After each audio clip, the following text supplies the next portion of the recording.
this movie was basically a middle-aged man's divorce-fueled fever dream about what if there was an earthquake and I could get my wife back. So redemption fantasy. Yeah, I appreciate that. shipping container's just gonna squish him. This is totally like I'm up at 1 o'clock in the morning thinking about all the bad decisions I made in my life and what. If I just got into shape, I would look just like Dwayne "The Rock" Johnson. And I could get my wife back.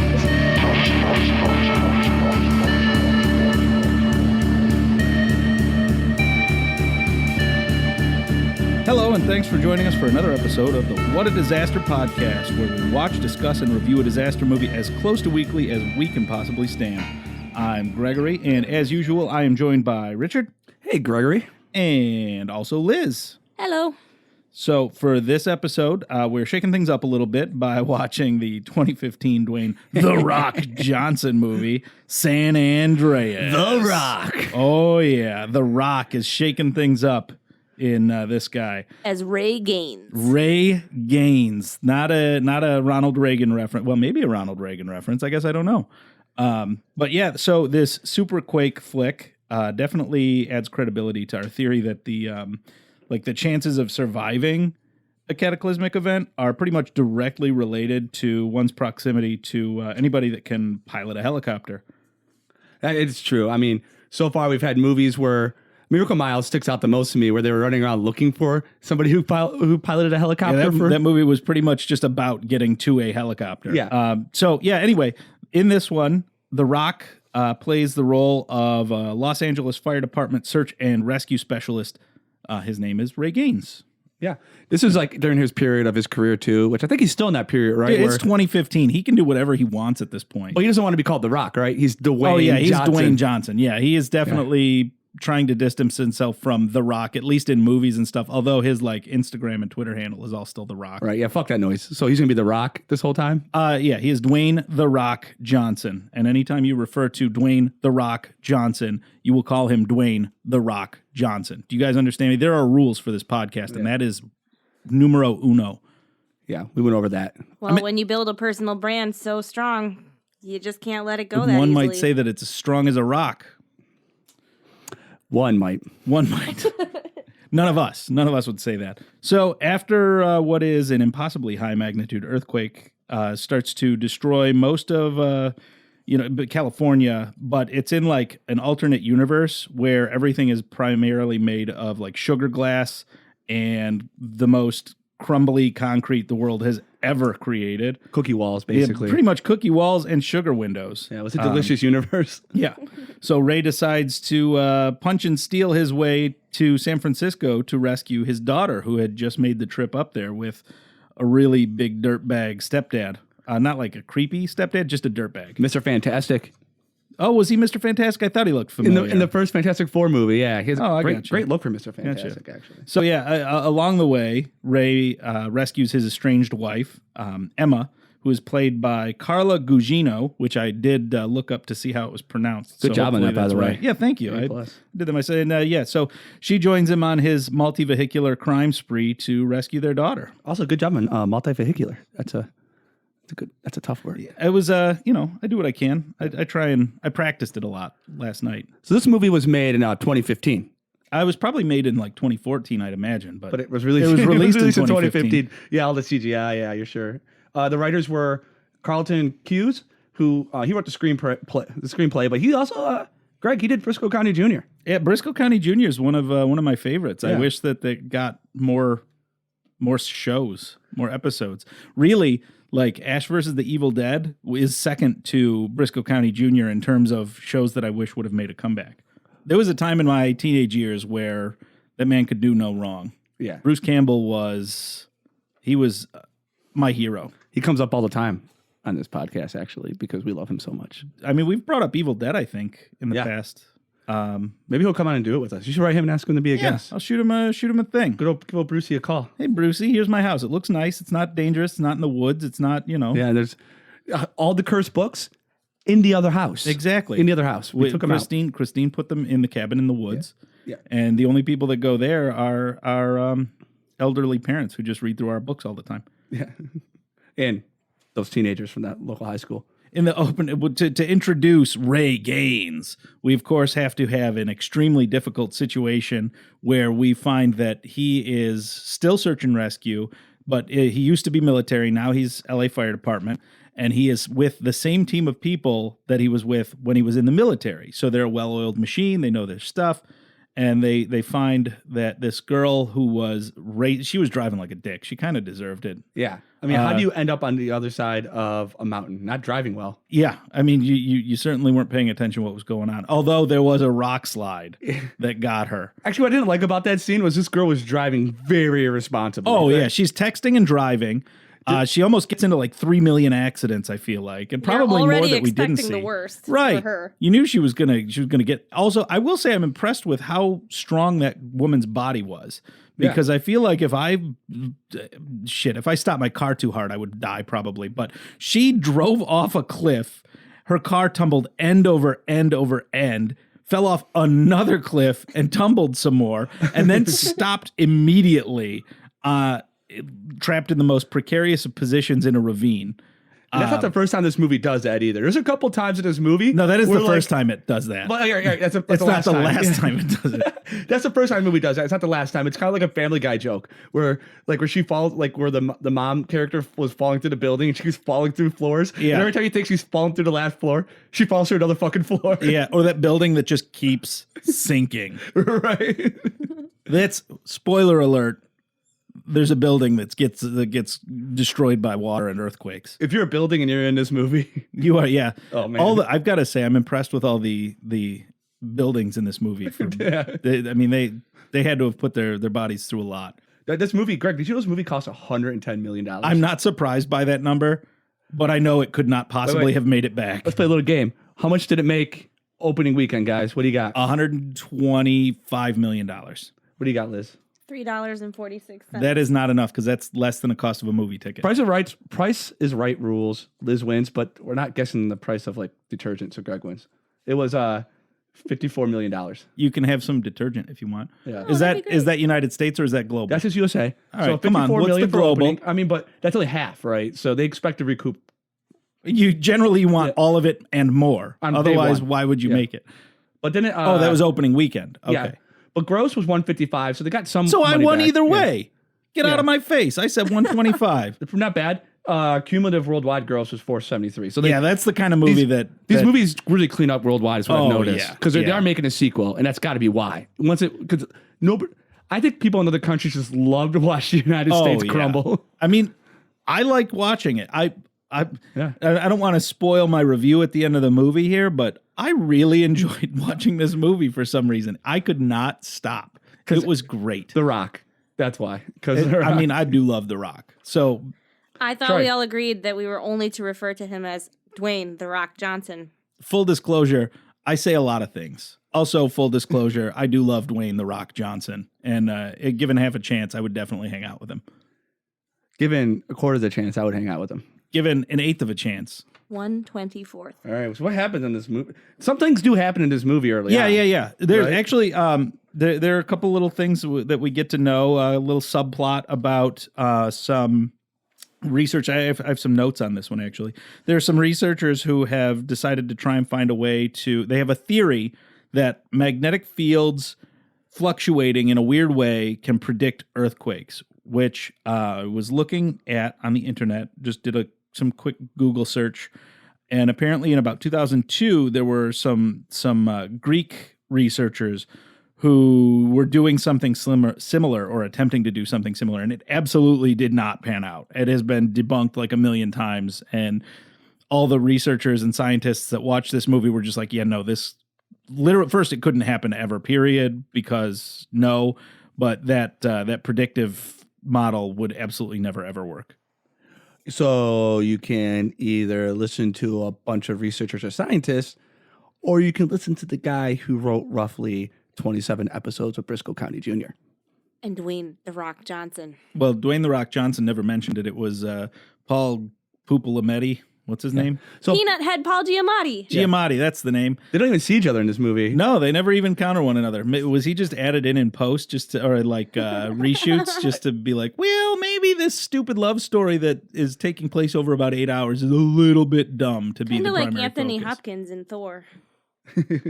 But Anthony Hopkins got in the same room with Chris Hemsworth. Yeah, yeah, they were at least present or in each other's presence. There's this whole other side story with the scientist. A lot of these movies have that like kind of side story with the scientist doing research on the problem. Right. But usually they're like intertwined in some way. Like you encounter the rescue man encounters the science doctor, and they have science doctor rescue man times, and he's like, "No, you're wrong," and science man is like, "No, I'm right," and then they're like, "Okay, fine," and they do a rescue. Or Hero Dad calls science rescue. Or Hero Dad calls science doctor. Right. And Hero Dad goes, "Hey, science doctor."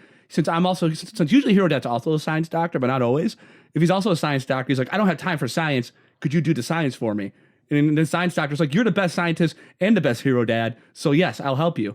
And other times he's just Hero Dad, but either way, they usually talk to the scientist. Oh, Hero Dad is almost always second best scientist, but first best leader of scientists. Oh, Second because he's got his team, Yeah, and he goes to his true. team. I can buy that. Although in Geostorm he was definitely He was best everything. Yeah, he was. Yeah, there was no way that he was going to take second fill. Yeah, he was the most famous person in the world that nobody knew. Yeah, absolutely. Yeah. He thought he could just get away with anything. We just talked about Geostorm again. That fucking movie. Yeah, at the beginning we've got Paul Pupametti, Paul Giovanni. Tutti Putti, Giovanni, Giamatti. Giovanni. No, Giamatti. Ribisi. So science doctor Paul Giamatti and his friend, fellow science doctor Asian man whose name escapes me because I didn't look it up. He's unimportant. So he's like, "Hey man, we can test our model if we go to the Hoover Dam because there's a bunch of little splishy splashy earthquakes down there." That's Dr. Kim Park, and he's billed right above Kylie Minogue, who is playing another character, Susan Riddick. She played like a waitress or something. I don't know. Kylie Minogue's in this movie. She can't get you out of her head. So what's the actor's name for the doctor? Will Yoon Lee. Will Yoon Lee. Will you? Okay. I'm not going to. If you're not going to, I'm not going to. Well, I can't leave. I live here. Yeah. So yeah, they go to the Hoover Dam. the Hoover Dam. Named by made after Frederick Hoover, the vacuum man. Old Fred Hoover. Oh, Fred Hoover. Yeah. Built the Hoover Dam I think Richard's making that up. with his own money. Yeah, definitely is making that up. So they go to the Hoover Dam to predict these earthquakes, and this is the first place where we end up with a quake, a big, bad quake. That they detect it just in time to get hit by Yeah, it. right. At least they know their model works. It'll give them about 2 seconds worth of information before, but you know, whatever. Yeah. There was an earthquake, and there was all that, and a lot of people running, a lot of people dying on that bridge. A bridge, it's the dam, right? But there's Right. it's like a I mean, walking- it's kind of like a bridge. I wouldn't fault you for calling it a bridge. Liz did, and we watched it. I said, "Oh, everybody's dying on this bridge." She goes, "It wasn't a bridge, you fucking idiot. It's a dam." Well, Everybody's running off the bridge, and Dr. Kim, is that his name? Yeah. Kim Park. Kim Park. Dr. Kim Park is running off the bridge as well. No. He first he was in the bridge Oh, doing yeah. the readings, and he's like, "Holy crap, a spike or whatever! But he's a hero All these scientist. magnets." Yeah. He's like, "I can't leave yet. I'm not done with the readings." He couldn't just leave the computer there and have it like stream the readings back to. This is 2015, Richard. They didn't have mainframe? that kind of technology. So the There were no Terminators- mainframes and Wi-Fi then. They could have sent a Terminator in there to get the computer. and carry it out. No. These scientists in no way would have had access to the infrastructure that's in place at the Hoover Dam for sure. Right, I mean, yeah. he's allowed into a tunnel, so Yeah, why they would he let- be allowed on their Ethernet or Just let Wi-Fi? Anybody into those tunnels. Right. Although I guess Wi-Fi would be tough to run through all that cement, all that concrete. You know they have repeaters in there. There's Yeah. got to be maintenance guys down there that need it from time to time. I mean, they use it for radio communication. I'm sure there are a million reasons that it could be down there. They have Whether a it's down there or not, we'd have to. If you're the manager of the Hoover Dam, give us a call. They were certainly talking on the phone, so there was some sort of connection. Yeah, was it on the phone or was it on a Shortwave a radio? walkie-talkie? I don't remember. I don't remember. I mean, I guess I could look. It's not important, Greg. It's really not important. Let's just talk about that part for another 20 minutes. The important thing is that the Hoover Dam powers like 1.3 million people in Nevada, Arizona, and California. So they're fucked. And seriously, how are they going to get there? Guess where your Wi-Fi is now, bitch? Fucking gone. How many people died in the hospital because they can no longer get power? Well, hopefully the power backup generators were all set up in the hospitals that had ICUs. Right. So For a while, at least, until you run what? out of diesel fuel Yeah. that you can have trucked in if it weren't in the middle of a the desert where we're not supposed to live anyways. Disaster movie. disaster movie where everything's made of sugar glass and styrofoam. Gingerbread. Cookies and sugar glass. Gingerbread. So hero scientist, Dr. Kim. Now, hang on a second. I'm mad about this next part. You go ahead, Richard. I didn't mean to interrupt. It's okay. Now, hang on a second. That time I did mean to interrupt. But now you can go again. All right. So Dr. Kim running across the Dr. bridge. Kim Park. He might prefer Dr. Park. You might prefer Dr. Park. Yeah, you're He right. might just want to be called Kim. He might even be a doctor. You could be a scientist and not be a doctor. Plenty of I people. think she said Not doctor. everybody lives Does by it say Dr. doctor Phil on the rules. IMDb? Yes. It says doctor, Richard. Come on, get over yourself. I'm trying my best here to give him the benefit of the doubt. Yeah, oh boy. Benefit of the doubt on not having an education. Yeah, exactly. So he's running off the bridge because after he stayed behind an extra little bit longer to get the readings. He's not running just yet. The big earthquake, he senses, he sees the spikes in their readings, a million little electromagnetic blip bloops, and he's like, oh God, it's a big one. Yeah. And the guy from Sideways is like, all right, come on, get out of there. Right. And he starts booking it. And Right. then the quake hits, and there's just a tremendous crack in the dam. It's a tremendous crack. Tremendous crack. It crumbles like a cookie. That dam is not. It really, It's just that dam that has stood for how long has that dam stood? it was, Since the 20s, I think. yeah, I think it finished in the 20s. They Yeah. started talking about it in the aughts. It stood for over 100 years. Has never seen an earthquake before, and that must be it. Yeah, I mean, Yeah. that's It just crumbles, and everybody tries to run. A lot of cars don't make it. A lot of people don't make that it. thing just fucking explodes. Yeah. Like, okay, so there's a couple of cracks, and now suddenly all this water pressure is just way too much for this dam that has stood here for 100 years, and it just explodes open. And if a bridge collapses like that, does it always collapse from the middle? Richard, it's not a bridge; it's a dam. You idiot! Will you hit him? Ow. Ow. I'm sorry. So when a dam collapses or a bridge, why is it always collapse in the middle of these movies? So you have time to run away. Probably because that's where the most pressure is on the water. I feel like though maybe it could also collapse from the part that's holding onto the land. So there's like a lot of drag, a lot of pull. So a lot of times it would also pull away from that first. I mean, I don't know because there's more water pressure in the middle. We need a proper the scientist. So if you're the manager of the Hoover Dam, Listen, give us a call. it's just We have questions about how to blow it up. yeah. I mean, not how to blow it up, but what would happen if we do blow it up? How to blow it up. What will happen if we do blow it up? Not that we want to blow it up, but we want to know what it's like to blow it up. I just want you to know, if you give us answers on how to blow up the Hoover Dam, you are sabotaging your own job. Yeah. So don't do that. We're posting that shit to the internet. Oh yeah, immediately. it's as soon as you tell us, we're gonna be like, look what this idiot did. Yeah. We will not hold back. All I'm saying is the manager for the Hoover Dam is obviously short-sighted. He's giving us all this I information. don't know why he keeps talking. He lets people, whoever they want, down into their tunnels on the dam. Whoever he wants. And you know what? It got a good scientist killed. That's what it did. It got a good scientist and a good man killed. Probably a bunch of good people on that dam at that point. Because this is where we get our first death. We were kind of leading up to that. Hero Doctor Kim Park. Kim can't remember his last name. Hero Dr. Kim Park is our first person that we see. Although definitely other people died when that dam fucking exploded because there were people in their cars. Yeah, but how many Also, other people? there was a car, I was watching everybody flee, and there was a car right behind somebody, and they cut away before it runs him over, but I like to think that it ran him over. It's like, I want to believe that man was squished. Yeah, he's definitely He was our first death. McDead. Yeah, first McDeath. But Dr. Kim Park is running, and he goes back again to pick up a little girl, to save a little girl. She has There's a lot of always life a to live. crying kid. He's just Dr. Always Science. a crying There's kid. always a crying kid. Add that to bingo. Crying Oh, kid, yeah. It always holds the protagonist up. Or, in Titanic's case, the antagonist. Mm. But he used it to his Yeah, advantage. he definitely stole that child. Saved that child's life is what he did. Stole the child.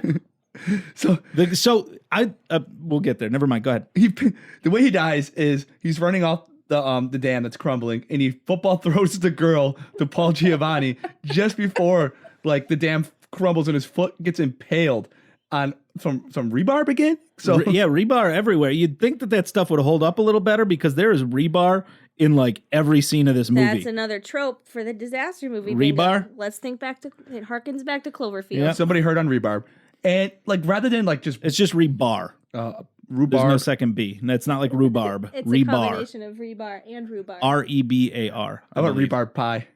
Oh, I would love a rebar pie. I wouldn't be able to eat it, but I'd love it. I'd love to look at it. The crust It's a would be piece delicious. of art, and it's going in my next installation. A rebar pie. A rebar pie. He doesn't even try to pull his foot off. For the moments he has left, he just tells the girl to look away. Dude, I like stub my toe and I like grab it and cry for a minute. So I forgive him for that. I probably would react badly too, but he goes out like a chump. Yeah, he goes out like a real chump.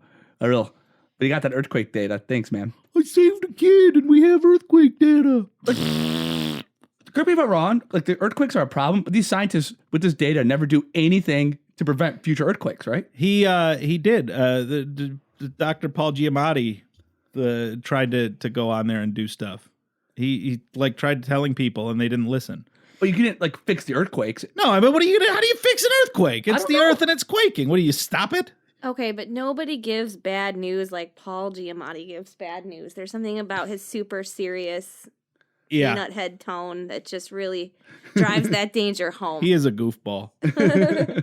He's in everything too. That guy doesn't ever have to turn down the role. Didn't he play John Adams in the TV series John Adams? Oh yeah, if there's a biopic, Paul Giamatti's in it someplace. I'm just gonna call him Dr. Science John Adams from now on. Sideways guy is pretty good too. Yeah, Sideways. Nobody's gonna get that reference but me. That's about a wine guy. He likes wine, I think, and he goes to wine country. Pinots, right? He's like, I want the Pinots. Give me the Pinots. It's the little grapes. So we are, the earthquakes are starting.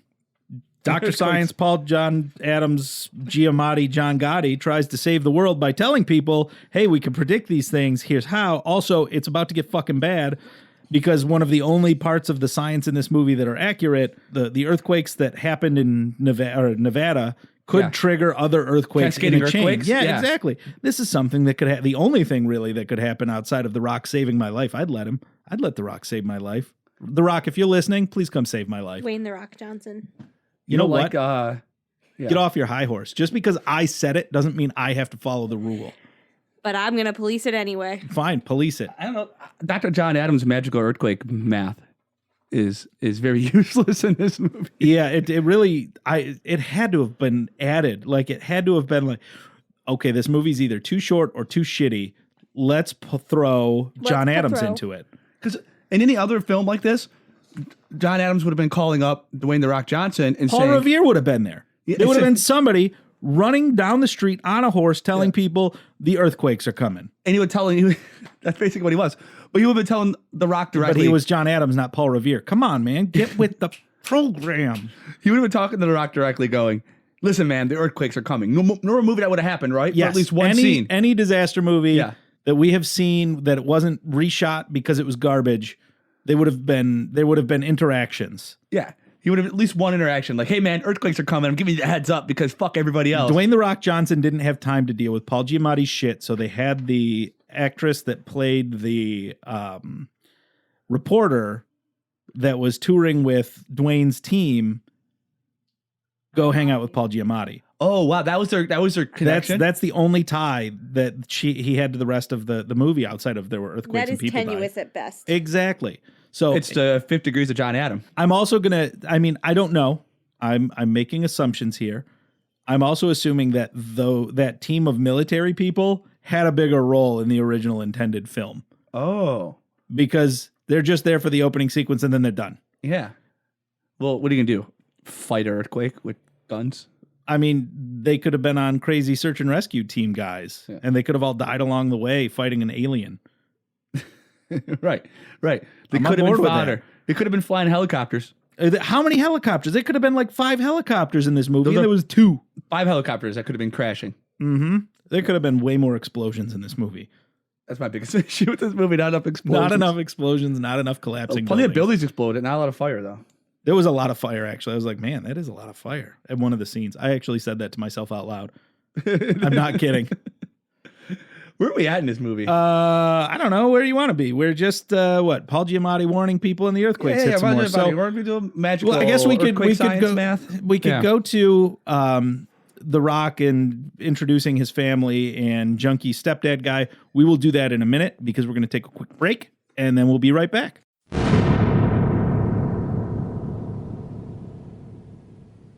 Hello, Chris. I'm here with Dr. Lawrence Hayes, Executive Director for Earthquake Studies at Caltech. He and his research partner, Dr. Kim Park, have come up with a model that predicts earthquakes. They knew LA was going to get hit, but nobody listened to them. It's time now to listen. Go ahead, Doctor. Okay, in seismology terms, what we're experiencing is what we call a swarm event. Basically, California's entire tectonic plate is shifted. People need to know that the shaking is not over, and it's not aftershocks I'm talking about. San Francisco will get hit again, and it's going to be a bigger monster this time. Our models are predicting a 9.5 or greater. It will be so big that even though it's happening here in California, you will feel it on the East Coast.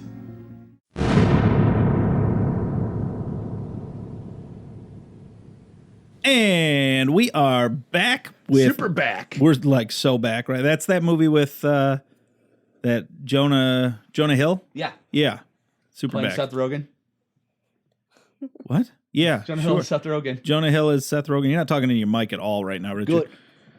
I mean, adjust myself. So that's Jonah Hill as Seth Rogen, Yeah, which is Jonah actually Hill true. as Seth Rogen Seth wrote Rogen. that part for himself, but he was too old to play because it. he's yeah, Old. that would be creepy. Yeah. Yeah, So you gave it to Jonah Hill. that's a good choice. Yeah. Smart choice. Better choice, I think. Much better choice.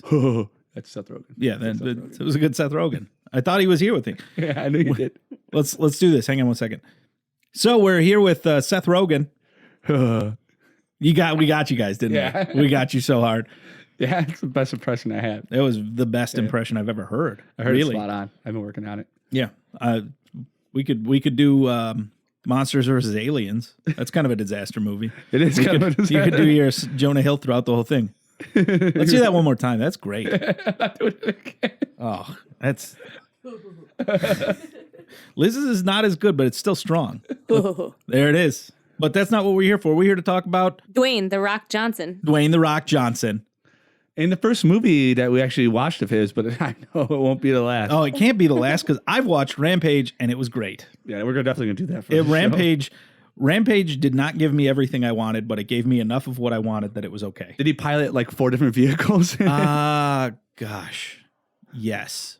I think he a couple. He definitely flew a helicopter. So far, A chopperopter. Dwayne The Rock Johnson, he's only 2 vehicles into this, right? No. So far, he's just been in the helicopter And the at truck? this point. No. We haven't even gotten we have been rambling a lot. We have been digressing very much. We haven't gotten to the family points where we are introduced to his daughter and his estranged wife who is now getting a divorce and the dipshit stepdad.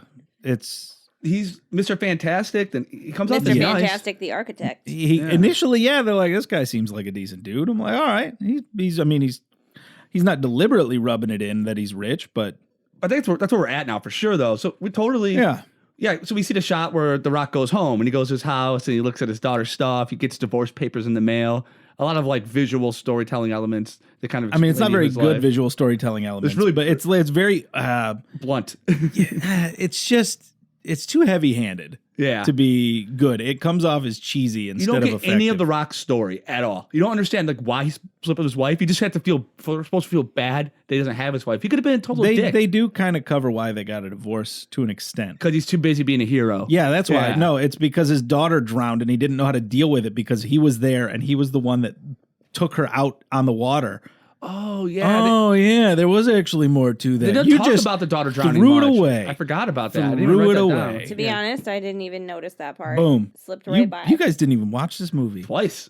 We watched this movie twice. Usually I'm the one who catches those little details, but you got it this time, man. I did not realize that the daughter. You can go get in your hot wired pickup truck and drive right the fuck out of here, Rickard. Why is my pickup truck hot wired, and why do I have a pickup truck? Because you stole it. Anyway, we're talking about Dwayne meeting his family. Yeah. So his daughter calls, rambles about a bike or some bullshit. Yeah, she calls. I mean, it's just trying to establish the relationship. Yeah. But so here, when we first meet that actor and I was going to say Rosario de Dawson, but what's her damn name? Alexandra Daddario. Is that right? So she's laying out sunning in a bikini. I'm like, oh, great. We're going to sexualize his teenage daughter throughout this movie. And they didn't end up doing that, which is great. But that was our first impression. Right. Like, it was just boobs and waist. It was just a very... The shot was also very like, it wasn't like her face. It was just her body. Yeah, there was a lot there from that a low angle. You're telling a story. You're telling it deliberately. You have time to make these changes. You chose to do this. This is the choice you made to show off a girl's body who's supposed to be basically like a 19, 20-year-old. You're just sexualizing The Rock's daughter in the movie. And I was like, But they didn't continue doing that. So the most sexualized person in this movie is probably The Rock. Another indication that this movie was not... it was not given to us in the form that it was initially thought it was going to be. It was not well planned. Yeah, this movie definitely got reshoots and rewrites, and a lot of work went into making it better. That's why it's so expensive. I mean, his daughter's story is kind of shallow. We have to find out throughout the movie, and it seems like they were building into something with her and never really explore her as a character. Yeah, so I was like, awesome. She's going to go down to, because the Dr. Science guys were from California Institute of Technology. I was like, oh, cool. So she's going to be a student there, and that's where The Rock is going to encounter Dr. Science. And then he never encounters Dr. Science. Maybe he'll rescue him in his helicopter or some crazy shit or something. Yeah. Yeah, but no, it never happens. She goes to some school in San Francisco, and she didn't even make it to school, I don't think. She's like, they stopped. Didn't even show up to college. Yeah. I had to ask Liz, I was like, she was going to go visit a college, right? That's what she was going to go do, and didn't even talk about it.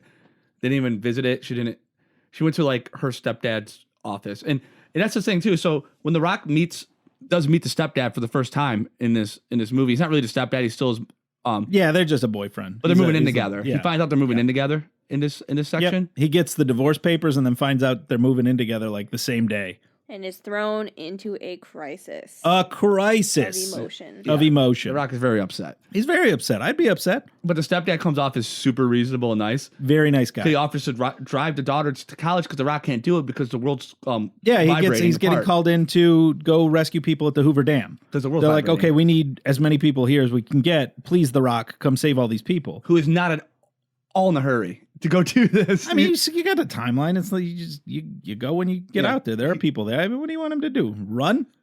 He's got to get on an airplane, same as everybody else. I have it in my notes. I was like, either I call him the stepdad because I wasn't clear on whether or not he was married to her yet. They're not, yeah. I go, either Mr. Fantastic is going to turn out to be like a really nice guy, but he's going to die. So he's going to open up early on in the movie. So it opens up the relationship with the stepmom and The Rock to get back together. Or he's going to turn out to be a complete fucking asshole, entirely irredeemable, and he's going to die or just going to do something at near the end of the movie, like in Titanic, where you just end up hating the guy. And that opens up the relationship for The Rock. Yeah, they just pulled a complete 180 with that guy. Yeah, they totally unpredictable, right? Yeah, we'll get there, but it didn't end the way it started with Captain Nice Guy, Mr. Fantastic, the nice guy. But they made him out to be way too nice, so it was way too threatening to The Rock's relationship with his stepmom. Yeah. I don't know why all the romance subplots in this movie just completely didn't need to be there, but that's not the point. We met them, and so the Rock's daughter is now taking a road trip with soon-to-be stepdad, and the Rock is not comfortable with it, getting ready to go to the Hoover Dam. Yeah, he's ready to Hoover the Hoover Dam biz. Yeah. Does he actually ever make it to the Hoover Dam? No, he doesn't make it to the Hoover Dam because the earthquakes hit California and start wrecking the entirety of, actually, it seems like all of California went all the way to San Francisco, really. Yeah, because this is where the movie starts to go kind of fast as far as like, it was really slow at the beginning. The first 20 minutes, there's a lot of like prose, a lot of like, here's The Rock's family. Isn't he the best dad ever? He loves his family. Yeah, like the Hoover Dam blows up within the first 20 minutes or so, but then it's a lot of character establishment. Yeah. And the main earthquake stuff doesn't really hit home until like the 35-minute mark or so. Once it does, it's just movies like hits the pedal. Yeah, it's just like here's earthquakes, here's bad shit. This whole time is just it was definitely in your face with all that constant bad shit. It's like, almost 2 hours, I think, of runtime. You think The Rock's going to rescue you in this situation? No, it's going to have to be the next situation because this bad shit just got upgraded. Yeah. The bad shit gets upgraded for everybody across the board. The Rock gets bad shit. His daughter gets worse shit. I guess now we can get to the bad shit. The daughter's up at wherever she is with mother's boyfriend. The mother's boyfriend's a famous architect. Is that what he is? He's an architect? He's a famous architect. When they're on his private jet flying out to his business. Famous architect with a private jet. I am going to go out on a limb and say that probably doesn't happen very often. No, it doesn't. So he's going out to this to his place of business, which is close to the college. That's what makes sense. Right. He's flying her out there, and when he's talking to her, she's like, "Did you ever have kids?" And they're really heavy-handed about that. He's like, "No, my kids are my buildings." And then when he turns to be a dickhead later on in the movie, he turns out to be a complete fucking dickhead. It's kind of like the red flag that maybe this guy's selfish when only looking out for himself. Yeah, I think he's subject to the rewrites too. Yeah, this movie's a little Christian-y. And it's not heavy-handed. It doesn't slap you over the head too often. That scene and a lot of times in the movie, people just go, "Oh God," or "Will God save us?" And even the scientist, Dr. John Adams. Yeah, God save San Francisco. Yeah, he's like, "How are we gonna ever be okay? Anything ever gonna be okay?" And his response, as a fucking scientist, is, "God save us." There are scientists that believe in God, believe it or not. Absolutely, but that shouldn't be your answer. Hey, you know what? It was too late. So what else you got? That's pretty. I'm gonna science you up a dome that'll stop the quakes, guys. At least maybe don't start panic. Actually, I'm kind of into that movie now. So make that movie next. Can we please San Andreas 2? The San Francisco Dome. San Francisco Dome sounds good to me. Domacisco? Domacisco. Yeah. That sounds like somebody trying to say Domo arigato. Domo arigato, Dr. Science-O. Shut up, Greg. No. So now I think we're all caught up with the character development, right? Yeah. We've got our We meet one more person. The wife, she wants a divorce. She sends a divorce. The Rock, he's the man. We meet two more people. The stepdad and the daughter is about to meet two more people that are characters throughout the movie. Ben and Oliver. Yeah. And Oliver gets her number. The little brother gets her number for the big brother. Mm-hmm. That's all you need to know. I think they're English. They're British. He said they're from England, which was very vague, but good enough. Most Americans are probably like, okay, England, I know where that is. The older brother was there for a job interview. The little brother had to tag along, no babysitter. And the little brother talks to the girl. What is her fucking name, the daughter?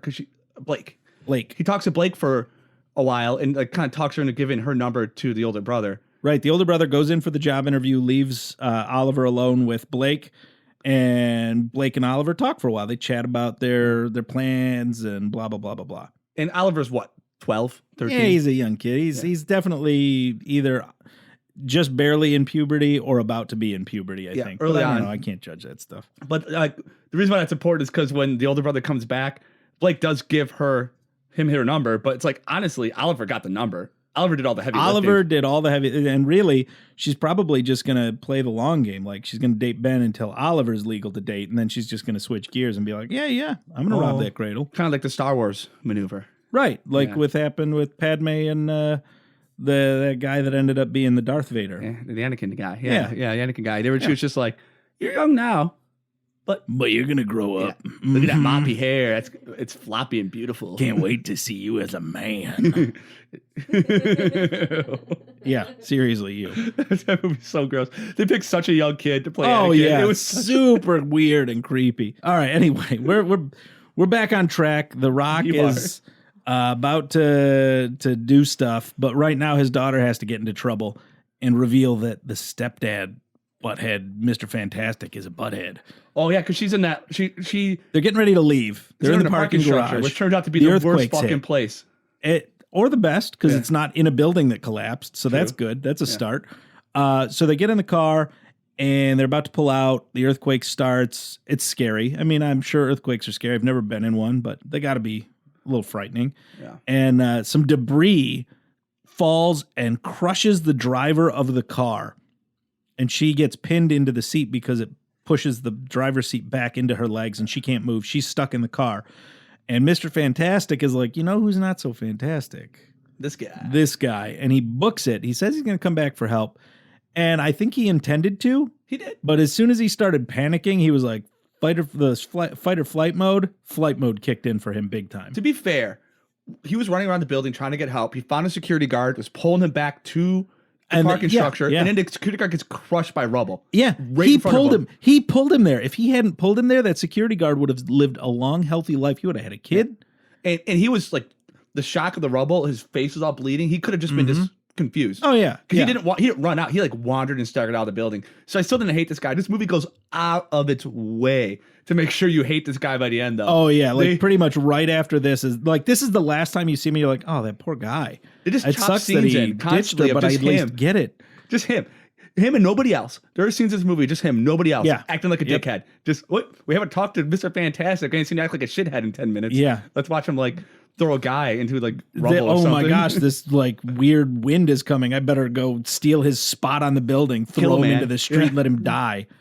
Like Yes, this architect is a murderer now. he's a brutal, brutal man. He's Kratos. So he's not helping, but lo and behold, was it Ben and Oliver? Ben and Oliver. They heard him say her name. Blake's downstairs. Blake's in a she's trapped.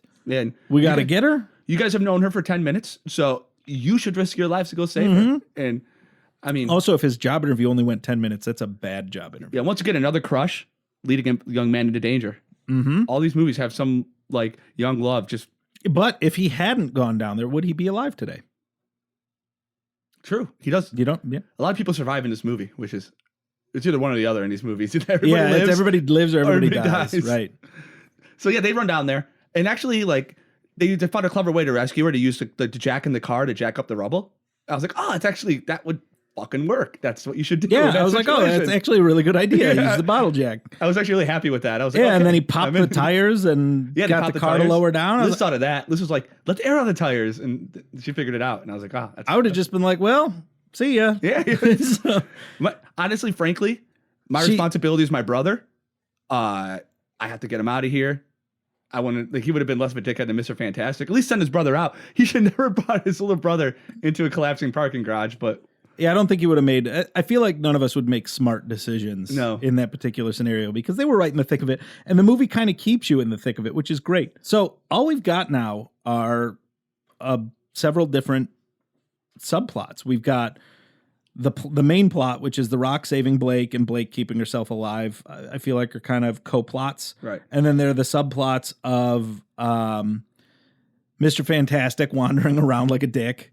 Murdering people. He's a serial killer. He at this does a point in couple the terrible movie. things. We never have to revisit this man again.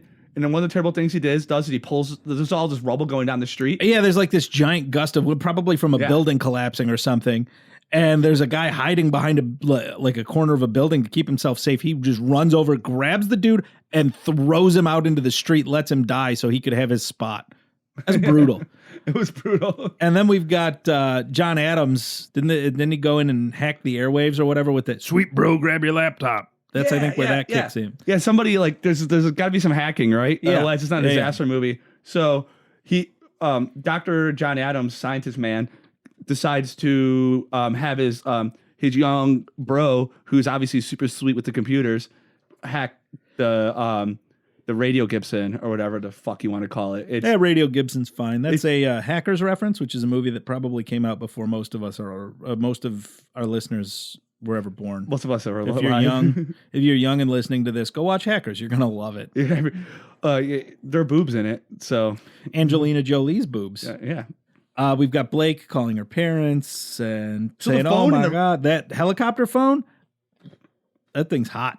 There's a lot of disaster movies do this too. They shoehorn this like the method of communication so the characters can keep communicating throughout the movie. Right. Either it's a Skype call or something that they keep doing. In this movie, the communication device was this phone and this helicopter that was incredible. You could call anything.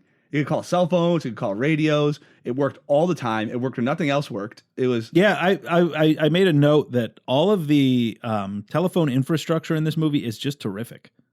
Like really great stuff. All the buildings crumble to dust as soon as anything gets near them, but the copper, solid gold. yeah. It works. Anyway, we're still watching San Andreas, starring jerking Dwayne off. "The Rock" Johnson Dwayne. and Carla Gugina. Gugina. Are you okay over there, Liz? Yep, I'm great. How are you? Liz is about to fall asleep. No, I'm not. I'm relaxing. This couch was a bad idea. Place that you made for me. We changed our studio positions up a little bit here so that we're no longer sitting on uncomfortable folding chairs. Now we're like lounging on a couch and facing each other, and it is really comfortable. I could zonk out right now. I'd love it. Speaking of which, we had some beer. Yeah, we today. had some beer today. It was We're day drinking. There were we didn't really plan ahead. Yeah, no strawberry blondes in this movie, but it is called Strawberry Blonde by the Arbor Brewing Company. It's a wonderful 6.8%.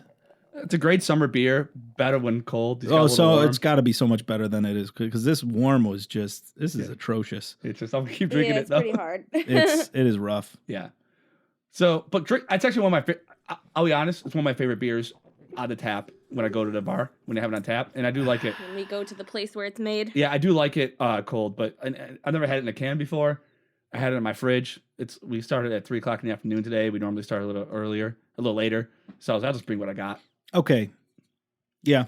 I mean, it's beer. It's good. It's fine. Yeah, I'm sure better cold. It'll be our shortest beer segment. Maybe one day I'll get a fridge up here. Check the show notes if you want information on the beer. We got those now. It's brewski. Let's move. So we got the science guy saying, "Oh, it's going to be such a big earthquake." Mr. Fantastic's out of the picture.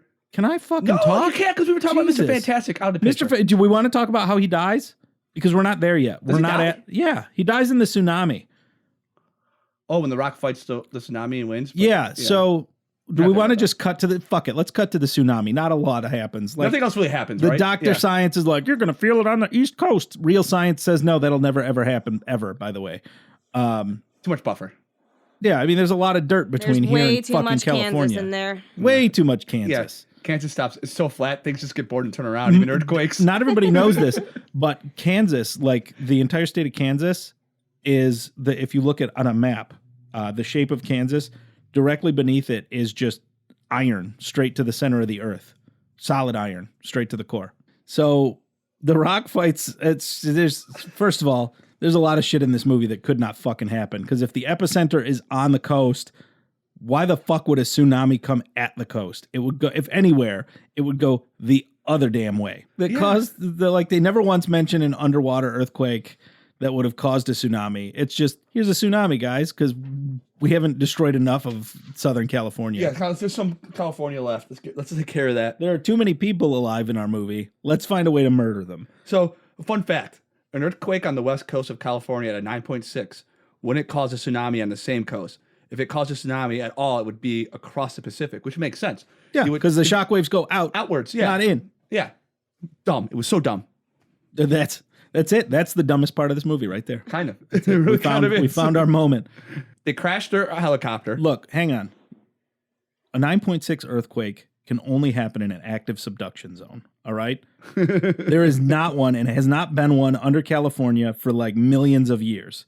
Everybody knows that. There's no way a 9.6 could happen. Please check your fucking basic first grade facts. You're making a goddamn $110 million $110 million. You can't spend 5 minutes looking for how to get a 9.6 to happen. This podcast cost us $300 and we looked. I think that's about what's costing me. I don't know. It's cost me some money now. Yeah. With the new mixer and all these mics and these stands. Diamond encrusted stands. Diamond encrusted. I mean, you got to have the bling. You got to feel good even though nobody's going to see it. You want people to know that you can hear quality. those. I bet our audience can hear these diamonds. You can hear the quality in the diamonds. So The Rock does save his ex-wife. Yes. From a The building. Rock saves. We already talked about that. Helicopter. Okay. And can we talk about how much better she looked when she had fallen through 6 floors of this building? She was kind of bleeding from the ear, but like her makeup got better once she'd landed. It really helped with the smoky eye. Yeah. The suit was really nicely highlighting her it brought out her cheekbones, and her large full lips were all pretty much right like on the forefront. Sandblasted pigs. But I've never fallen through 6 floors. Maybe I would be gorgeous. You'd be covered. I should give that a shot. Try, I guess. You'd be covered in like snot and blood. You know what would happen? I would have tears in just the right places to show off my muscles. Oh yeah. And my hair would be like just perfect, tousled in just the right way. It would just be like cemented into place. I'd have like a small cut debris. under my eye that'll give me a tough guy scar when it maybe heals a little up. blood on your nose. One of those. Smattering of blood. Just a little bit of dried blood somewhere. Yeah, because you didn't get it all out. Out the ear. Out the ear. You didn't have time to get it all out. Mm-hmm. You know, some of it though. You cleaned some of it off. Yeah, as much as I needed to go put a tourniquet on somebody to save their life, because I would be the hero if that's what happened to me. And all the concrete dust will act as concealer for your blemishes. Mm-hmm. How dare you say I have blemishes? Yeah. Perfection cannot be blemished. See, Richard knows what's going on. Where you at?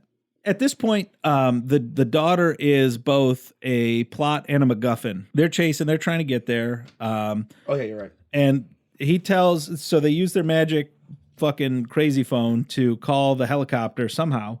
And the Rock's like, this is the Rock. How can I help you? And she's like, Dad, I'm alive. And he's like, oh my God, thank God, my daughter's alive. And he tells his wife, hey, our daughter's alive. And it's good news. Everybody's happy about that. Otherwise, the movie'd be over. Yeah, or at least, the movie would just be about the Rock being sad. It would be a helicopter ride to somewhere where they can cry together. They get heading up to the area they need to be in. Where all the bad shit's happening. Yeah, wherever. Everything bad shit's Los happening Angeles, fucking everywhere, point, right? I don't know. Yeah, I think it was San Francisco. They end up in San Francisco. Yeah. So they were in L.A. early and wound up in San Fran. You're right. I try to be. So they take the helicopter ride. They see the earthquake, and the daughter Rock tells her, go somewhere high. Yeah. To go to whatever. He tells her some building, or she says some building that she doesn't go to, and she can't. Yeah, she doesn't go there. She can't go there. It's surrounded by fire and death. So she's like, let's maybe pick some place that's not fire and death. My dad would expect me to go to this other building, and they don't talk about it, but somehow they're psychic, and they figure out they're going to go to the same place. Well, he doesn't know. He's like she would know to go to one of these skyscrapers. And so the tsunami has left all of San Francisco flooded. So you missed one important part. It's only a 2-second part, but you missed it. He does crash his helicopter somehow, or like he goes to this was that's actually way earlier. They go to land, and because the gearbox on the helicopter failed, so he had to land, and they had to start trying to find their way north again. Right. So he goes to land, and the helicopter he's got to basically crash land this helicopter. Somehow everyone survives and is okay. Obviously, that's fine because that's how movies work. It's in their apartment store front window. Yeah. Again. So he gets out, everybody's looting, and they're like, we're covered in gas. We need to change our clothes. I thought this was going to be an excuse to see Carla Gugino with her shirt off. And they never do that. And they never do show The Rock with his shirt off. Thank you. Only his daughter. Only his daughter at the very beginning of the movie, and they never do it again. Yeah. Even when she ends up like neck deep and like doing the underwater scenes, they don't end up really. It doesn't end up feeling weird, like exploitative or gross. Look at her nipples. Yeah, like dies. Check out them jugs or whatever. While she's dying, that's my favorite. Yeah, they don't do too much with the sex appeal crap, which is great. So The Rock, all he wants to do is get to his daughter. Just like he's not really doing a whole lot. But crash the helicopter. There's people looting. They steal some clothes. His first theft of the movie. Oh no, the helicopter is, I guess, the first theft because that property. Yeah, fucking thing should be going to wherever he was supposed to be going to help other people, not just his wife and kids. Yeah. Oh well, I guess they're people. I should waste millions. Yeah. So he does. Government dollars. Fucking helicopter. And trashes a building. What's that going to do to the government's insurance? And then he meets some old people who give him a fucking airplane to take. No. Yeah. So they steal a fucking pickup truck from some doofus who tries to like shoot him in the head. Oh yeah. One of the looters had stolen a pickup truck, and put a gun to the Rock's head, and the Rock's like, and the guy's like, I need this. I'll be taking this truck or whatever. And he goes, not today. Not today. He steals the gun and punches the dude in the face, and they steal the truck. He does get to punch somebody. So he assaults some guy that, for all he knows, could be the legitimate owner of that truck. Rock's first punch in the movie. Dwayne "The Rock" Johnson. I think it's his only punch of the movie, actually. I think so. But, whatever. It doesn't matter. So he punches his dude in the face and steals his pickup truck. I'm going to assume it's the legitimate owner. Yeah. No, he was stealing it too. Nope. Legitimate Shut owner. your mouth. He was picking up an online order of television sets and taking his pickup truck back to his house so that he could have his stuff that he paid money for. Or so he could get his wife and kids to safety. He's using those TVs to watch the news to keep his family safe. He's setting up a TV in each room so you know what's happening. An operations center so that he could save lives. And instead he gets punched in the face by some brute who's stealing his pickup truck. Dwayne "The Rock" Johnson. Dwayne "The Rock" Criminal Man Johnson. Yeah. So Criminal Man and Criminal Man wife get in the car and start driving, or the truck, and start driving. Excuse me, that's Mrs. Criminal Man Mrs. wife. Criminal Man wife, and they're driving to head to San Francisco. I don't know where they are at this point. Somewhere between LA and California, I presume. Otherwise, he's going the wrong damn way. Nobody knows what that space is because nobody ever goes to those spaces. Right. So except to bury things. They get.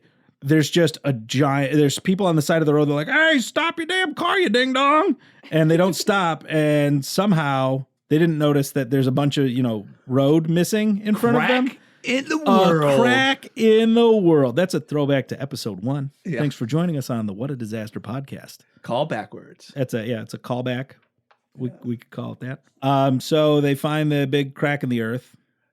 They didn't fall in it. So my big thing is here, The Rock has stolen a shirt, a helicopter, a pickup truck, and they stop to talk to these old people, and the old people are like, yeah, we saw the thing. It's probably pretty bad to be over there. And Rock's like, hey, you got a hat with an airfield name on it. Where'd you get that? And he points him to the airfield. And The Rock proceeds to steal an airplane and give a stolen truck away. But I will say this. It is very easy to steal a Cessna. It is incredibly easy to steal a Cessna. You know why? Nobody steals a fucking airplane. It's a stupid idea. You're going to get caught. Yep. Yeah, so he steals the airplane to fly there. It runs out of gas or something. So it didn't even run out of gas. They just didn't have any place to land. So he's like, fuck it. Let's jump out of this bitch. It. He sets it into the ocean and jumps out of it. Yeah. Hopefully the ocean. He doesn't know. He's jumping out of a damn airplane and just letting it do its thing. I love that part because now he has driven a couple of trucks, flown a helicopter, flown an airplane, and jumped out of an airplane. Yep. Yeah, because then right after that, he lands. I don't know where they land. I didn't watch. They didn't show them landing in the with the parachutes. But you see him stealing a boat later on, and that's where they fight the tsunami. Yeah. So the tsunami hits right as they, of course, get into the water world, which is important. You know that the water happens, so they're in a water vessel. The tsunami starts coming out. Instead of, I don't know what the rules on surviving a tsunami are, but in Dwayne "The Rock" Johnson's world, it is just drive up the bitch. A bunch of other boats are doing it too, and they're flipping over, but somehow theirs, which is definitely not front heavy, does not flip over. And he gets up, and right when they're about to get at the crest of this thing, we're gonna make it. We're gonna make it. We're gonna make it. Shipping container ship, like a shipping ship, a cargo ship, starts to come over the crest, and it's like, oh, bad news. A boat of boxes. A boat of boxes. A boat full of squares, and the squares start to fall, and it just the propellers start to get them. It's bad news. It's like Tetris a movie at this point. Hanjin shipping containers everywhere. It's devastating. Also, the same ship that they dodge, you see going toward the Golden Gate Bridge, and it tips upright and flips and smashes into the Golden Gate Bridge. Wow, I didn't notice that. Which is how the shitty boyfriend, mom's boyfriend, dies. He's on the bridge, and he's shoving people trying to get through. And Karma hits him him right in the fucking face with a shipping container. A cargo ship called Karma. And it just squashes him in the face. Just fucking squashes him. He's dead. He did not live. No, neither did a lot of people on that bridge, but somehow it's only karma for him. The rest of those people, it's very sad. Yeah. But don't worry. Mom had a chance to call him from the helicopter phone. Yeah. And leave a voicemail. If you're not dead already, I'm going to fucking kill you. Yeah, that's right. She said an F-bomb. Is that your Liz voice? Is that the voice that you're using for Emma? This is Emma here, and I'm going to fuck you up, whatever your name is. Anybody got a cigarette? I don't need any more cigarettes, but give me one anyway. I've got 3 patches on, and I am fucked. I don't smoke. What do you mean? Never had a cigarette in my life. My favorite. That right there. Oh, so I wanted to point, when that tsunami hit, the buildings just somehow started floating away. All of San Francisco is just whatever, man. And left. You're not heavy at all. You're made of cookies and sugar glass. So fuck it, just float away. Everything that anything touches in this movie just falls apart. So apparently Richard can't control his bladder. So we're going to take a quick break, and then maybe we'll be back if I haven't killed them.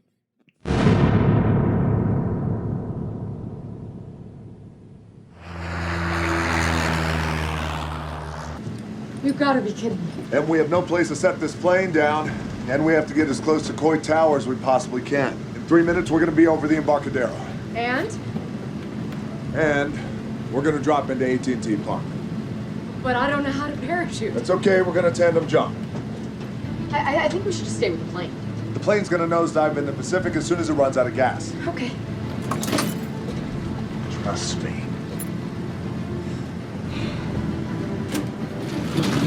Oh my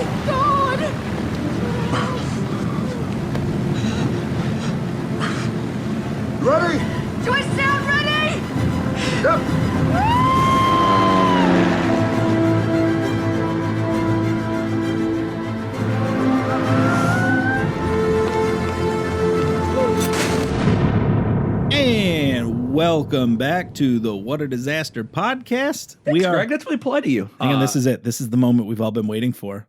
Then Richard's least favorite part of this movie that he cannot takes his stand. boat he takes the boat through the wreckage what was it? San Francisco. Oliver. What's the older brother's name? James? Ben? Ben James. I think. I don't know, I guess. We'll call him Ben. Oliver, Ben's fine. Two English boys. Yeah. Blake, Ben, Oliver.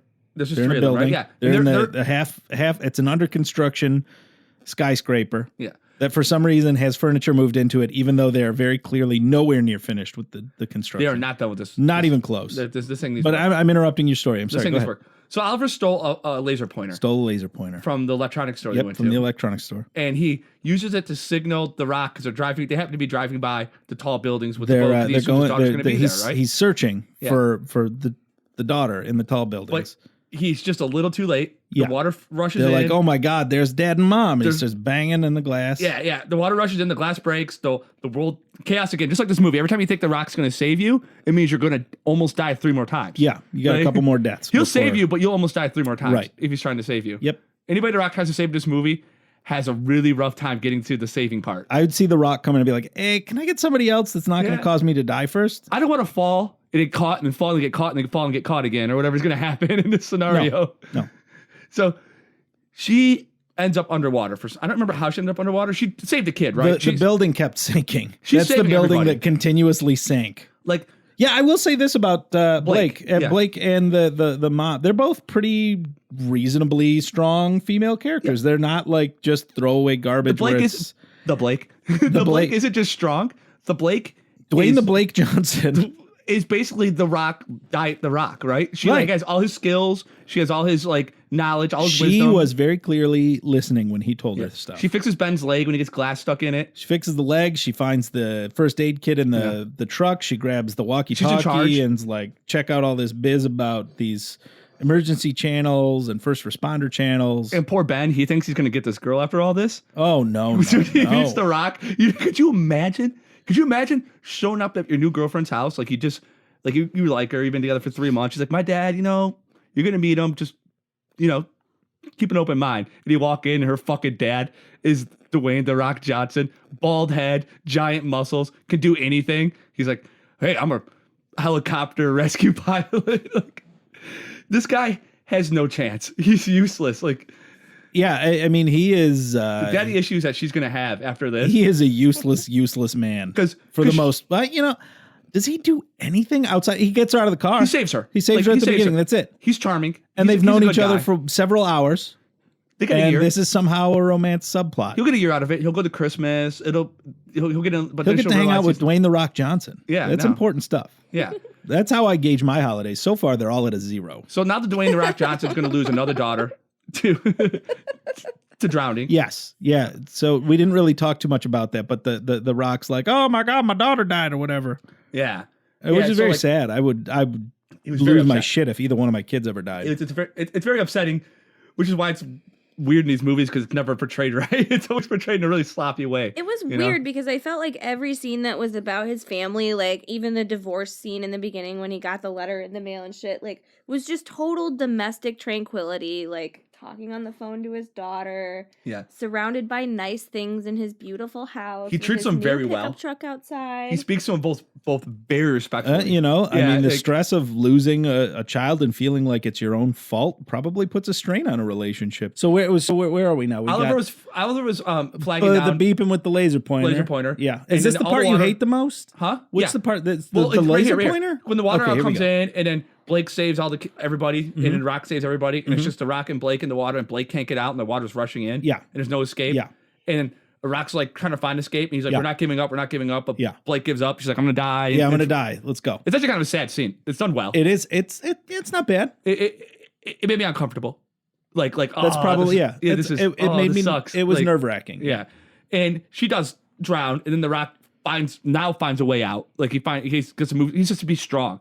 Like the way out was be strong and move some metal, which he could have done the whole time. Because he's Dwayne The Rock Johnson. Well, I mean, he was reliving the fear of losing a daughter to drowning. He panicked, maybe, right? Panicked. Yeah. But he got her out, and that's not the part that bothers me. That's just whatever.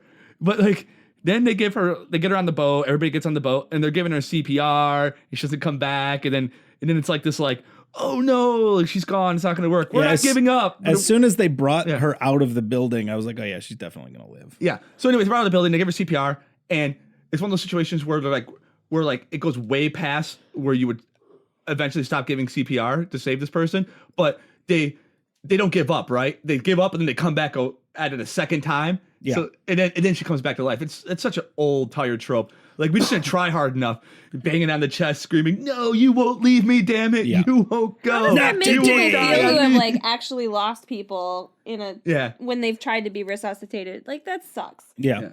I mean, unless you're Dwayne The Rock Johnson, you'll never be able to punch their chest hard enough. I know the movie was pretty predictable, but I thought right there it got really hokey as well. And I didn't find the movie to be hokey until right there. And then it got hokey. I was like, all right, now it's hokey. So yeah, I guess we'll take a break, come back with our reviews of Crack in the San Andreas. It's just called San Andreas. Are you sure? Crack in the San Andreas, 2012. Crack in the 2012 San Andreas. Cloverfield.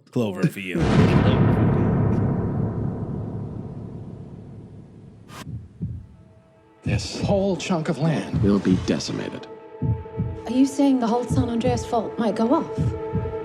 Everybody down! Yes, that's exactly what I'm saying.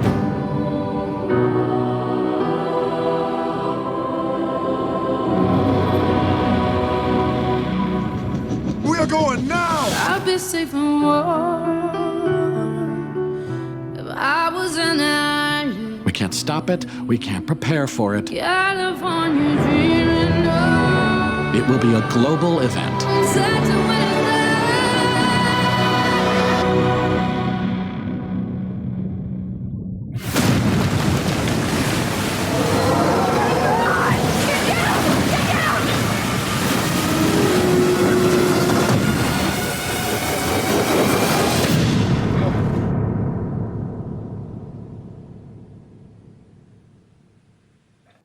And we are back again from our little break there. And now we're going to just get to the biz here. We're going to review the movie, give our final thoughts, and go from there. And if anybody interrupts me this week, by the way, Hey, Greg, what's up? I'm going to cut off a limb. Not yours, not mine, but a limb. Let's go through, let's go around here and figure out who liked what and how we liked it. And we're going to go with Ricardo first. Cool. Yeah, I like this movie, I think I liked it. Okay. How much did you like? What did you like about it? What was your favorite part? My favorite part is San Andreas. Uninterrupted, I will let you do your review of San Andreas. Yeah, because I have a lot of I'm not feelings. going to say a word while you review this one. It's just for you. This is your time to tell us what you think, how you feel, and your final. Like if you have to about give this out of 1 to 10. a long time. You just pick a number between 1 and thoughts? 10. You can do a point. Tons of thoughts. All right, go. I'm really itching to tell you how I feel about this movie. I like the helicopter. I'm itching too, but it's because this couch is a little uncomfortable it's- now that I've been sitting in it a Yeah, while. well, yeah. I wish you would wear pants and underwear, not what you do wear. It would probably help. The thong thing is weird. How'd you feel about the movie? I'm distracted by Craig's thong. I can't tell you. I am too because it's getting itchy. This movie's cool. It was a distraction. It wasn't the best movie I've ever seen. It wasn't the worst movie I've ever seen. It was one long reaction shot from The Rock. And I did read it. He read the script and was like, I love it. So you can kind of tell he was enjoying himself. And that's what I liked most about the movie. The Rock is having a blast. I don't know about anybody else, but he's having a great time. What I didn't like about this movie was, I kind of went over that already. It was a little hokey, very predictable. There was no surprises in this movie at all. So I give it a 6.3 on the Richter scale. That's a solid number. 6.3. That would feel like destroy it's some buildings. Yeah. Yeah. Yeah, it could hurt some things. Not tsunami big, but big enough. Yeah. All right. And Liz? So, I guess I will not favorite, interrupt you like I did to Richard. Thank you. My so. favorite feature of this Greg, movie could you please not be rude and interrupt her? was that this movie was basically a middle-aged man's divorce-fueled fever dream about what if there was an earthquake and I could get my wife back.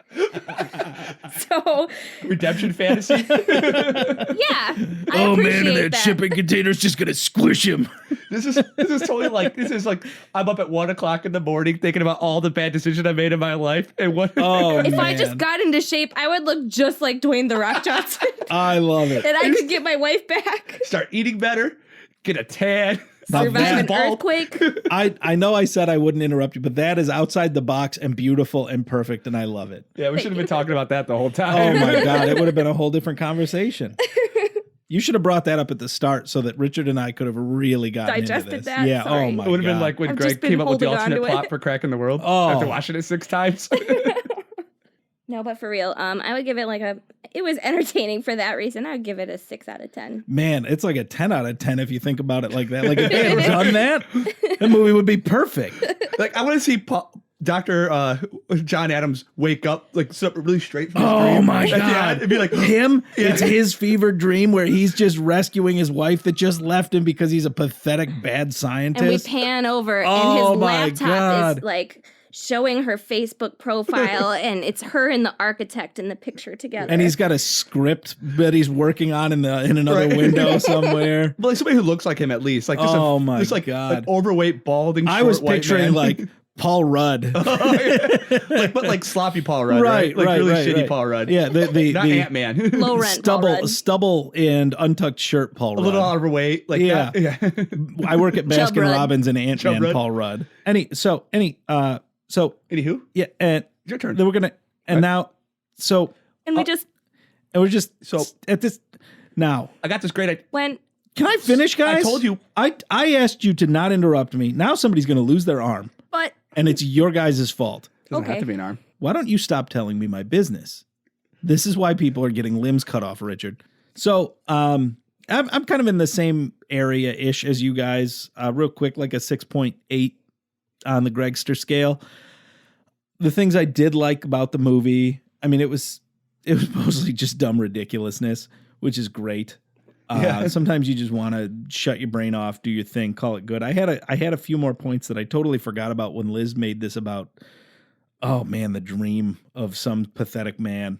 God damn it. I wish I could remember what I was going to say because it was good too. Not as funny or as heavy as what Liz dropped on our shoulders, but good. So the things I did, there are some things I did like about this movie. The stunts, I guess they wanted to get the actors to do their own stunts as often as was feasible. Right. So you do see a lot of the actors' reactions and the actors actually doing their own stunts in this movie, which is awesome. And being unhappy about how the stunt went, probably. Oh, I'm sure. And then there were a lot of moments where you could tell they were struggling with disaster movie syndrome, which is just show a bunch of buildings collapse and stuff where you had Destruction porn. the moments like you had in Titanic where you felt like you were a part of the destruction. There were it was unfortunately kind of all over the place, but there were a lot of moments where, well, I won't say a lot, but there were several moments where I felt like I was trapped with these people while this was going on around me. And that was amazing and tense and hard to watch at times.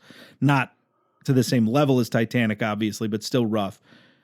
Things I didn't like, I mean, it was pretty generic. It was just big man save world. every bingo box in the book except for the rats. Man, almost all of them. Yeah, so that's our thoughts on San Andreas here, starring Dwayne "The Rock" Johnson and Carla Gugino. It was a Kylie Minogue. fun movie. Kylie Minogue was in it. Alexandra Daddario was in it. John Adams. John Adams Yeah. was in it. What's it? Paul Giamatti? Yeah. Peanut Giamatti. Peanut That's Giamatti? mean. I'm Giamatti? sorry, Paul. Peanut Paul Giamatti? The guy from Sideways, the most important movie of the 20th century. Yeah. So- You haven't seen it, Your see head it. is nice and you have a lot of money, so I'm sure you'll.